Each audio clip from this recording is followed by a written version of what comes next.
so much for joining us on the Sportsline Podcast on the CHCH media platform. I'm Bubba O'Neil. Hey, folks, sports hailing from Southern Ontario is a big deal, and this podcast is here to celebrate the outstanding athletes, coaches, executives, and programs that are growing, excelling, and always making us so proud. Today's podcast is a recap and an update from just about a month ago when we introduced you to the Perfect Game Collegiate Baseball League. We were so excited to announce that there will be a new franchise located in St. Catharines that will begin play, folks, this summer. Team owner Mal Romanin from the Dead Red Sports and Entertainment Group gave us a whole lot of details, but there were a number of exciting announcements to come. So let's bring in Mal because we've got some big news to talk about. Mel, thanks for joining us, partner. Bubba, good to be here. Thanks for having me back. Yeah, we're pretty excited down here. So you should be excited. I mean, baseball. Actually, there's a little bit of spring in the air right now. The Blue Jays are starting, and there is a feel of baseball that is just around the corner. It's the best time of year. I always say spring. Everything, as I say, spring. Is always hope in the air, and everybody thinks they can win. And even the low lights of the Pirates and Angels and all that, everybody has hope. So, it's spring training, and it just kind of, points to better days ahead. And hopefully, even for our organization as we get started on our journey in year one. Well, I'm glad you just said the organization. You didn't say the name yet. Just a couple of things before we get to the big announcement. Sure. Big couple of announcements, actually. I mean, and your team, your organization, will be playing in the Perfect Game Collegiate Baseball League, which, we've kind of described as an all-star league for all-star players. Just for those that weren't fortunate to join us in the first podcast, can you just let everyone know about what that league is all about? Yeah, for sure. It's a league, obviously it plays New York State. It's one of the summer collegiate leagues that exist in the U.S. As I mentioned before, basically, this league is stockpiled with players that are in the U.S. mostly on scholarships. They're obviously elite players that you'll find coming here to the St. Catharines area. And in the summer, when they're not in their collegiate program, they're looking for competition to increase their draft status, just to develop their game, basically, to go back to school. And, they're obviously trying to get to that next level of sports and baseball. And we provide the opportunity to show them kind of what professional baseball would be like when you play every day. For some, it's their first taste of wood bats. So that's a bit of a, transition from the college game. And it's just kind of mimics what minor league baseball is like. For 2 months, you go most every day, and it's a grind, and it's how you can really develop. And you're facing other elite college players in this league. There's been, the league isn't that old, but they used to be full of the New York Penn League teams that were in single A back in the day. So many of the teams are from that era. But there's been some alumni that's come through here, like Ernie Clement of the Blue Jays played in this league.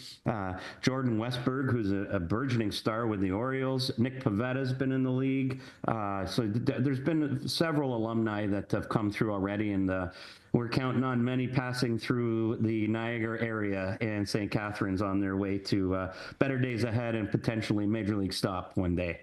This is great news because I've always thought that there have been other sports that may have done a better job of baseball, compared to baseball for Canada.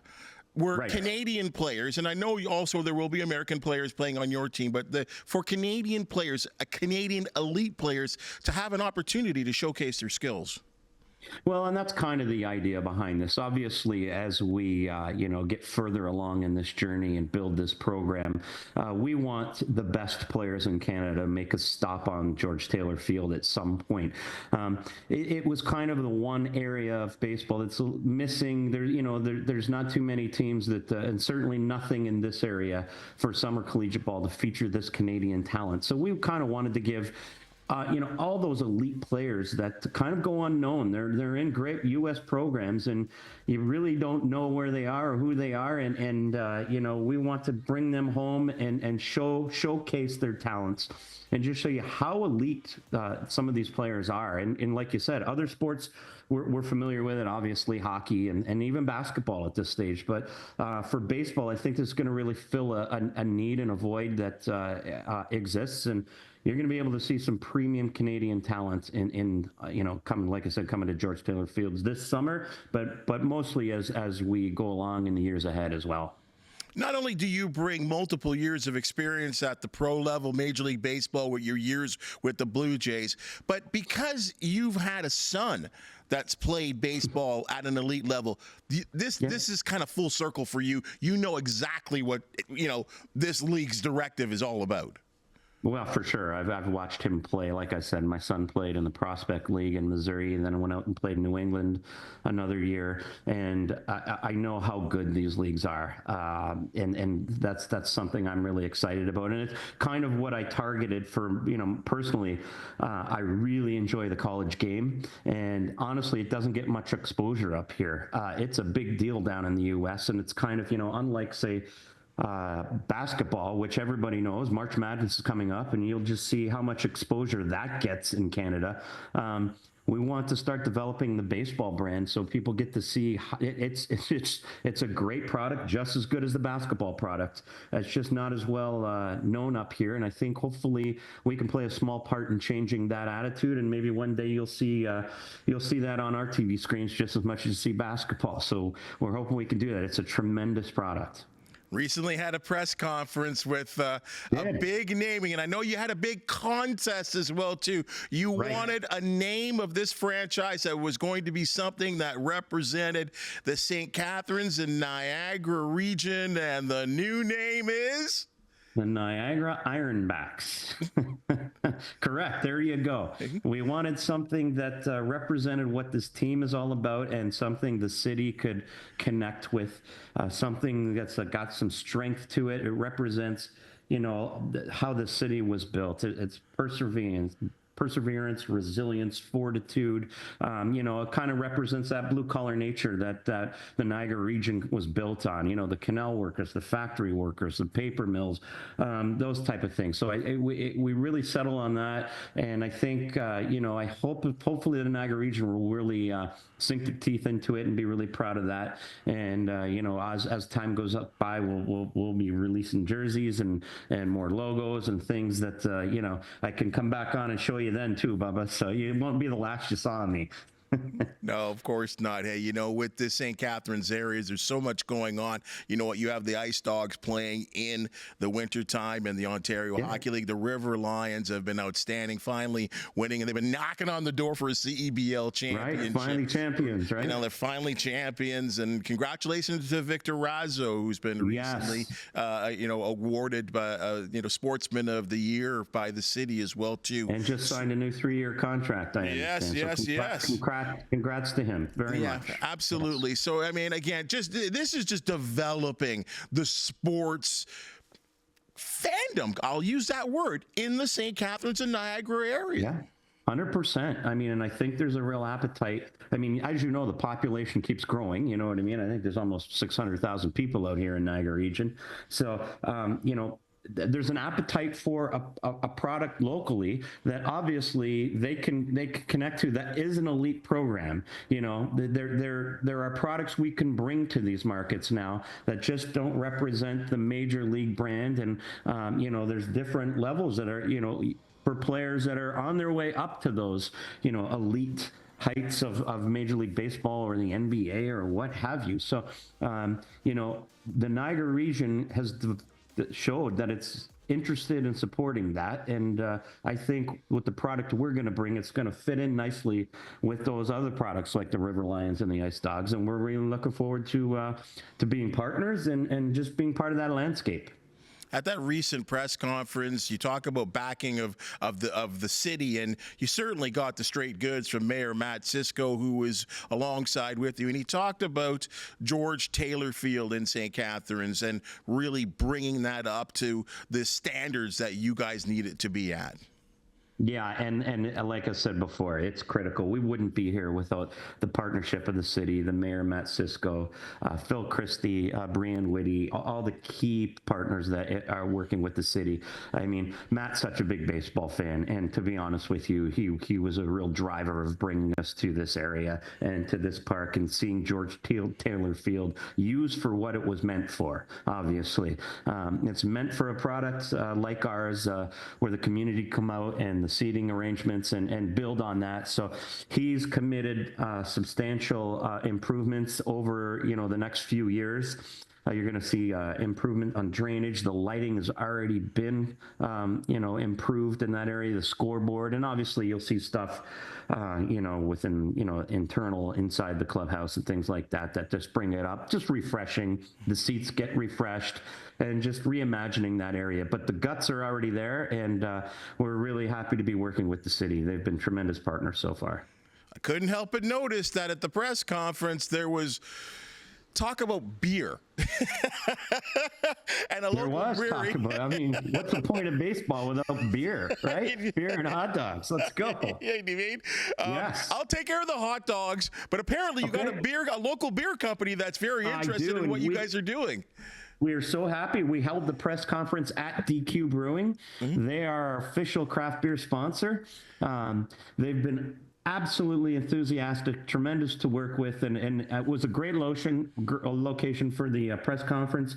And they're currently working on making 2 beers for us for branded properties for our baseball products. Wow. So I'm a bit of a craft brewery enthusiast myself, so I think that's just about as exciting as the baseball itself for me. We're going to have an Ironbacks lager and our Dead Red IPA, so look for that. It'll be, you can buy it at the brewery when it's ready to go, but most importantly, you can buy it at the ball field all summer long. So pretty excited about that partnership, and we're really looking forward to working with the gentlemen and the whole staff at DQ. They're outstanding. Danielle, Danette, they're just, James, the whole team has been outstanding. So we're really excited to work with them. And I think there'll be beer at the ballpark. Yeah, there's got to be beer at the ballpark. Come on. That's right. You don't want anyone sneaking it in, so you might as well have it right in there. No, but to the point, though, that's important for branding, for the branding of the team as well, too, is it not? Oh, it is. And anytime you're doing something like this, you're always, at any level, at the major league level, branding's everything. You're selling a connection to the fan, and you're selling a brand, and you want people to believe in the brand. So you've got to respect that brand, nurture the brand, and part of that is providing things like I know it sounds silly, but your branded beer is just kind of a staple, and it gives just step one in that branding, and we'll have a lot more. But yeah, we're really believing the brand, and I think everybody in Niagara will connect to it as well. Can we just go back to the stadium kind of thing too? Sure. Obviously, I mean, I guess, I don't know if you figured this out. There's so much coming at you, I'm sure so quickly about ticket prices. How can you get tickets? How is that all going to be arranged? Seating at the ballpark and activity at the ballpark. I mean, as we've talked about before, and I think I've talked to so many people about in terms of sports, you're selling the ticket, but you're selling so much else. Yeah, because I mean, you're kind of putting on an event. It's just not about baseball. Obviously, baseball is what we're all there for. This is a serious product with serious players, but you've got to entertain people. We understand that. So, that's all in the works as well. And we'll be having some ticket information released shortly. Obviously, our whole brand is going to be affordable entertainment for families and everybody. Students, whoever. It's an affordable, entertainment product. But we obviously don't look at it as just a baseball game. It's an event each time you have a baseball game. So we're going to treat it as such. And, we're looking at different ways that we can entertain people when they come to the ballpark. We want them to leave happy and come back again, over and over and over again, obviously. I guess next now is you have so much taken care of at this point now. The manager, players, coaching staff, Players. is that the next big announcement that we're going to get? It really is. That's our next focus. Obviously, there's a ton of logistical things, like I've mentioned before. Where we need buses, we need dorm rooms, we need liquor licenses, all those baseballs, uniforms, hats. But clearly, we need somebody to put them on. So we need players and coaches, et cetera, et cetera. So we're hard at work doing that right now. And we've got 3.5 months to first pitch. So you'll be hearing from us regularly over the next 3 months with various announcements on all those different things. And we're really looking forward to releasing some of that information shortly, and we will have that for you for sure. There's nothing like the shiny new car, that new car smell, and I'm so excited for what you guys are putting together. And again, like I talked about too, and we talked about off the top there too, about the fact that St. Catharines, there's so much room for sporting events, and you've got the wine festival and whatever, and why not a ball team as well too? I mean, we have history of baseball at a very great level in St. Catharines for many, many years ago. So happy that you're bringing it back. And as we've seen with the IBL too, I think there's a thirst for it, and in the fact that you're playing at this level too, kind of an OHL situation where we're going to start to see some Canadians that are going to be impacting Major League Baseball, maybe even playing for the Blue Jays one day. Those hopes, I think, are unbelievable. Yeah, and I think that's the thing. You mentioned the IBL too, and I think it's a complementary product as well. They do a great job, and we're big supporters of the IBL, and there's a long history there. It's just and that's a different product, and we have aspiring players, and theirs are more senior, obviously. So, we're looking forward to just being part of that with them and building baseball in the area. So we're building more baseball fans for everybody. So there's this different product, and we're excited to just be a part of the baseball landscape in this area and in Canada as well. So it's going to be exciting, I think. Well, after your decade plus with the Blue Jays, I can't leave this podcast without at least one Blue Jays question. Sure. Where I'm going. Vladimir Guerrero Jr., will the deal get done? How'd I guess? In my opinion, I don't think so, honestly. And I that's just my opinion. But hey, there's still an opportunity until he signs a contract with another team, which wouldn't be until next year. Never say never. Obviously, it's unfortunate it got to this point, and I'm not sure it needed to, but you are here now. And they appear to be a good, reasonable amount apart as it sounds. And, when you get to this point in the lifespan of a player you've had the entire time, it's not a good sign. Just like Bo, there's been opportunity to sign him for 4 or 5 years. And unfortunately, that wasn't done. So I don't have high hopes for it, but you never say never. I mean, if they meet his demands, I'm sure they can get it done. And there is an avenue, and there's always a way. Just hope they find it. But at this stage, at this point in the thing, I'm not overly optimistic it's going to get done. So let's enjoy the season and see where it takes them. And hopefully they win, and it's a different perspective for everybody once you get the season going. Well, David Ortiz kind of leaked a number. 12, 11, 13 years, possibly close to about the 400 million range. I mean, first baseman with power. Are those comparable numbers to what a major league player of his caliber should be getting? Well, there's no question. Unfortunately, free agency is all about timing too. You don't necessarily compare yourself to other first basemen at this point.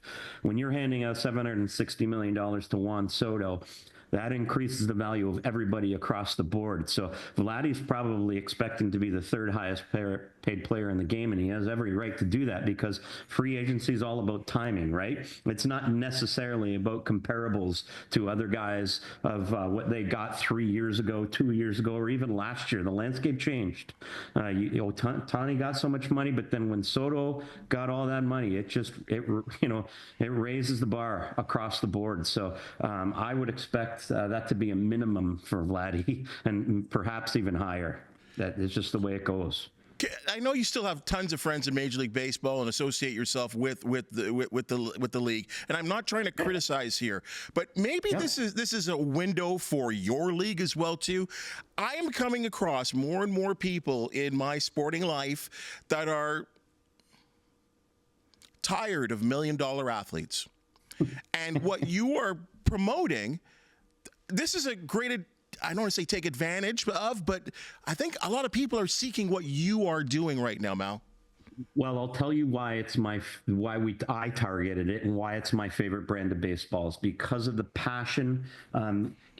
Hey, the market is the market. I don't, have any issues with guys getting paid what they're worth, because if that's what the money is, is what the money is. But I understand the thought, and that's why I love the college game. You don't have that. It's just pure passion and desire to get to the next level, and it feels a little pure, you know what I mean? It just feels a little more honest at times, and I love a little bit of that innocence in the feel of the game, and just absolute way the guys play the game and their desire to compete, and it's got that real team bonding feel. I've watched it and I love it, and that's why I wanted to bring it to the Niagara region, and that's what I want everybody to feel, because it's a little easier for the fan to connect with these players, as you said, than guys we're debating whether $400 million is enough, right? It's kind of silly, but that's just the way it is. It's easier to connect with the young guy who's really given it all he's got, and he's in college. It's a little easier for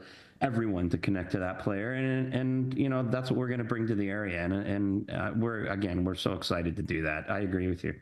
Appreciate what you're doing. Can't wait for further announcements, managers, playing staff. I'm sure you're going to have some great ones to follow. Mal Romanin, thanks so much for joining us. This is so exciting, and thank you for sharing all your big news with us on the Sportsline Podcast. No, anytime, Bubba. Call me anytime. We're excited. Thank you again. Right on. Thank you so much, my friend. Hey, that's your Sportsline Podcast for the day. And as you just seen and heard, we love talking sports. It's burgeoning sports in the Niagara region. So exciting. If you do know of an athlete, team, or event to promote the Sportsline Podcast, want to hear from you. Please hit the thumbs up, like, and subscribe button. And if you have something to say, we really do appreciate your comments. For the wonderful people that make the Sportsline Podcast possible, thank you so very much. We'll see you tomorrow.